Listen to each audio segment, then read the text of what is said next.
Welcome back to the Copa Sudplementary podcast, the podcast that is, of course, the younger sister to the grandest tournament in South American football, the Wilson and Windsor Libertadores podcast, breaking down all of the action from the Sudamericana this week. Myself, Ollie Wilson, and Dave Windsor. And there's plenty to get into as the cream started to rise to the top in the CONMEBOL Sudamericana. David Windsor, I mean, some of the big boys for dropping down from the Libertadores have impressed this week. When you look at Gremio getting a big result against Lanús, Libertad getting a 3-1 victory against Newell's Old Boys on the road, a club with such great esteem in Argentinian football, and Independiente, the king of cups. Look, it wasn't pretty against Montevideo City Torque with all of their financial backing from the corporation that owns, of course, Manchester City and so many other football teams around the globe.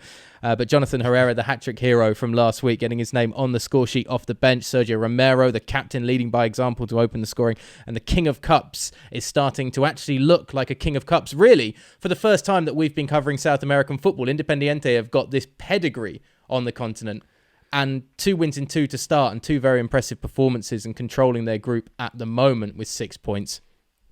This is what we came to see from both the Libertadores and the Sudamericana. We wanted to see the best on the continent rising up. Do you just think, though, that perhaps Gremio and Libertad in particular have like a bee in their bonnet after not making the Libertadores this year?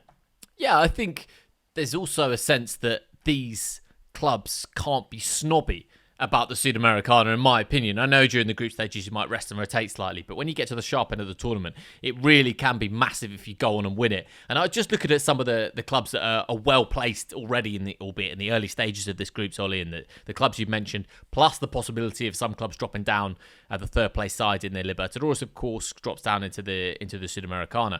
You potentially in the knockout phase, you've got some really, really big names and big football clubs involved. And you talked about the king of cups, Independiente. Always fascinates me that for an outsider looking in on South America, if you said, oh, how many, who's won the most Libertadores titles, people would say, well, it must be Boca Juniors, it must be River Plate, or it must be, some of the Brazilian clubs. And the fact that Independiente have that just incredible history of success is always great. Yeah, and it looks all teed up very nicely. I was trying to think of a English equivalent or a European equivalent of a side like Independiente, of having a great European pedigree and then obviously not being there or anywhere really close to achieving that sort of thing. I think the only ones that I could think of were like the likes of Aston Villa and Forest and maybe the Nigel Clough Derby County, for instance, or maybe even Leeds United, who obviously were the last team to win the league before the Premier League came into fruition, and then have obviously dropped down the ranks and re-risen once again from the ashes of their side. Yeah, I think you'd have to say it'd have to be Villa or Forest though for what they did on a continental stage, I think, in terms of comparison. But it is hard to. But even Villa and Forest, I mean, Forest won it twice, but neither of them had. It is strange on the continent to have a side that was so unbelievably successful and now to drop down and not have had that success really resonate globally. I mean, I guess it was the time they did it in, Ollie. There was so much less information and visuals really of South American football that it didn't capture an audience beyond the continent. Well, let's stick with the big guns in this tournament, because we had a game that was this week in the group stage that could grace a semi-final, a quarter-final of the Libertadores. Corinthians taking on Peñarol, the Uruguayan giants, paired with the Brazilian giants in Group E. Kevin Dawson kept on his toes a little bit between the posts for Peñarol, making 8-9 saves during the game. But really, Corinthians, as we mentioned last week on this podcast, a relatively poor performance when you take into account the quality that Peñarol have shown going forward. And anybody that listens to our Libertadores podcast know that we love, obviously, attacking football in these tournaments and being really aggressive. We've lauded the likes of Palmeiras and Flamengo. Peñarol kind of taking a leaf out of their book at the moment. When you look at their 4 games so far in this competition, including their first round victory against Cerro Largo, 13 goals in 4 games. A huge win this week to control the group. Winning 2-0 on the road in Brazil, which is very impressive. David Terrans with an assist and a goal to add to his already strong start in the competition as the frontman for Peñarol. But there are so many other players around him as well in this side that are producing creativity. Gonzalez, for instance, who was helping to create the first goal of the game. It's a Peñarol team, again, that we have expected so much from and never really seen much out of on the continental stage in the Libertadores. And when they've dropped down into the CONMEBOL Sudamericana in recent years, it's been I think lackluster would even be an understatement, because as soon as they drop down, they immediately go into the ranking of could be a side that wins it. And now they look like they can, with Trindade, Gonzalez, Walter Gargano, the former Napoli player, Alvarez Martinez, who started strong with a couple of goals as well in the opening group game. Aggressive football that's so charismatic when you think of the iconic colours of Peñarol as well. There's something about the yellow and black streaking forward that really just grabs me more than other clubs on this continent. And I think as well because it's a Uruguayan side that stands out more than anything. Nacional don't have, I think, the international reputation of a Peñarol in the same way, nor do many other sides really from Uruguay. But Peñarol is a world-renowned name. And they were a joy to watch. They have been so far. They look like they would be able to perform in the Libertadores this year if they were in it. And who knows if they could have been, because of the crazy way they allocated who was going into what competition this year in Uruguay. But do you think do they look more comfortable, though, at this level, Ollie? Because they've disappointed in recent years, Peñarol, and, of course, the Uruguayan success sort of way back in the day, but the name holds strong. But the last couple of years in the Libertadores, they've been really poor. So when they drop down, and as you said, they scored 7 goals in the 2 games in the group stages, does this to you look to be a more comfortable setting for them to really kind of kickstart? I think it could be a great place to build from for Peñarol in terms of their continental pedigree once more. I think when they perhaps go into the Libertadores, there's the expectation because of the name that comes with them and the Libertadores and the history they have in it, former winners of it.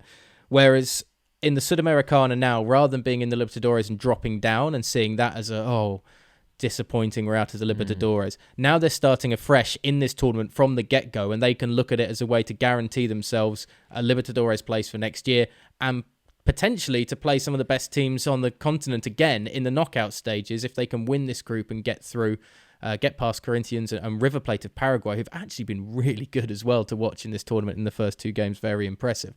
So I think it's a different mindset that you have when you start in a tournament as opposed to when you drop down into it. I think there can be a same comparison again in European football with the Champions League and the Europa League and the teams that drop out of it. They treat the first couple of knockout games fairly tepidly unless they're playing a big side, and then semi-final it suddenly becomes worth them being in it. And I think Peñarol maybe had a case of that in the last couple of years. But they've started in blistering form going forward, all out, guns blazing, attacking football, and haven't really been tested defensively yet, which either shows defensively they're solid, or it shows there's perhaps leakiness to come later on. Elsewhere, it's not all about the big names, by the way, in the CONMEBOL Sudamericana. A bit of dedication to some of the smaller clubs. Credit in Group D has to go to the Peruvian side, Melgar. 2 wins in 2 so far. Came from behind to beat Metropolitanos in their first game. Beat Aucas this week of Ecuador, who are probably the weakest Ecuadorian side on the continent at the moment. They've got a huge test coming up, though, against Atlético Paranaense, who are the giants in this group, really. When you see clubs going to Atlético Paranaense and the Bashia Arena that they play in, it's like chalk and cheese for some of the grounds that you see in Uruguay and elsewhere. I mean, it's unbelievable. But Melgar have been just as good as anybody else in this tournament so far in finding the victories that they have done. Atlético Paranaense, though, is a different kettle of fish. I just worry this is going to be a big game coming up this week in a potential group decider only 3 games into it. And they won it in 2018, Atlético Paranaense, I think, or certainly in very recent memory. They won it. And I know exactly what you mean about that contrast in stadiums, because something about the Uruguayan sides, obviously Peñarol Nacional, big club, but when you drop below that and you can kind of see Montevideo, can't you? And you see the shots of the stadium and you can kind of see this. You can see all the background. So it's like the stadiums in Bolivia. You can just see the incredible backdrop in La Paz of the mountains and all of the houses built into the hills, but you wouldn't necessarily say that the foreground stadiums are these glamorous arenas. They're just big concrete bowls that you get in places like Bolivia, whereas these brand new purpose-built stadiums in the Atlético Paranaense and Gremio have, for instance, they perhaps lack a little of the South American soul, but you certainly, I imagine for any of these clubs going there, it's very intimidating. That's going to be a game that anybody who is following the Sudamericana should keep an eye on next week in Group D, Melgar against Atlético Paranaense. And I just want to quickly, before we get into talking about the new format, is talk about Ecuadorian football, because we touched on it this week on the Libertadores podcast. Emelec, Alexis Zapata, go online, find the volley scores A beautiful ball into the back post, and it's one where you see him watch it all the way onto his left boot, back right corner of the 18-yard box, puts it in the far corner, beats the keeper. A 3-0 win against RB Bragantino, the Brazilian side who perhaps should be the closest contender in their group. They've started so brightly, Emelec. Ecuadorian football in general, at this point, seems to be going from strength to strength on the continent. Yeah, and that goal, Ollie, that you said 3 days ago, you sent me a telegram just saying, watch the goal. And it sat in my head, and then I watched it this morning, and I wasn't disappointed, no. It's the lovely corner 1-2 routine that he just strikes it so sweetly. It is worth a watch for sure. Made it sound like we're in like the 1960s. I sent a telegram to David Windsor. Stop. Emelec, stop. Alex Estabato, stop. Even when I said that, actually, yeah, I'm sure everyone knows, what Telegram is. But just in general with Ecuadorian football, though, we've seen Liga de Quito coming through in the Libertadores and the Sudamericana. We've seen, obviously, Independiente del Valle as well. Emelec, Aucas to a lesser extent, although they were impressive initially in the first round of this competition. These aren't sides that Argentinian teams and Brazilian teams can afford to just look over at this point. They're really dangerous, and a lot of them have this attacking nature to their game now, and Emelec, I think, have got that physicality too. Yeah, and it's interesting just feeding on from what you were saying about the Libertadores as well, about Ecuadorian sides and closing the gap maybe on the Argentine sides, and you can see it in the Libertadores, and it'd be interesting to see how they progress in the Sudamericana too.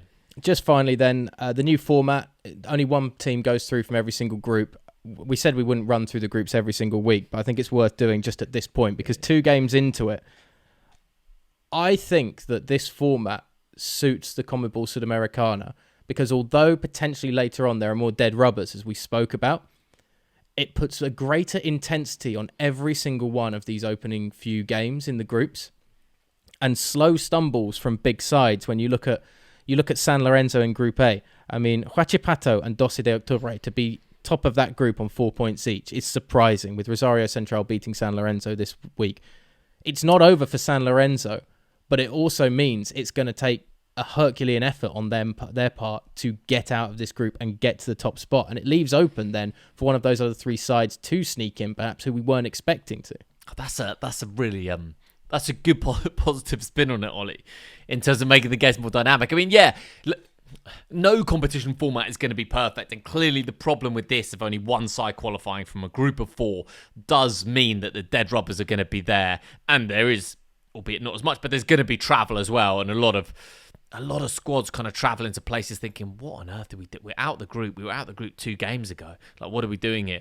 But you could also flip that and say, well, it's a better chance to use squads and see younger players in kind of the back end of these group stages. But certainly from the off, it also hopefully just leads to more goals, because draws are pretty useless. Like, you've got to win games to finish top of these groups. So, yeah. And also, you look at Group D with Melgar and Atlético Paranaense, both on 6 points. Then you've got Metropolitanos and Aucas yet to get off the board. In the Libertadores, you'd look at that and say, well, those 2 are probably going to go through, slow starts. Whereas in this now, you've got to fight for over the next 4 games of who out of Melgar and Atlético Paranaense is going to get the job done, especially with any road games that they have. Metropolitanos and Aucas can still have an integral part in the judgment of where that group finishes.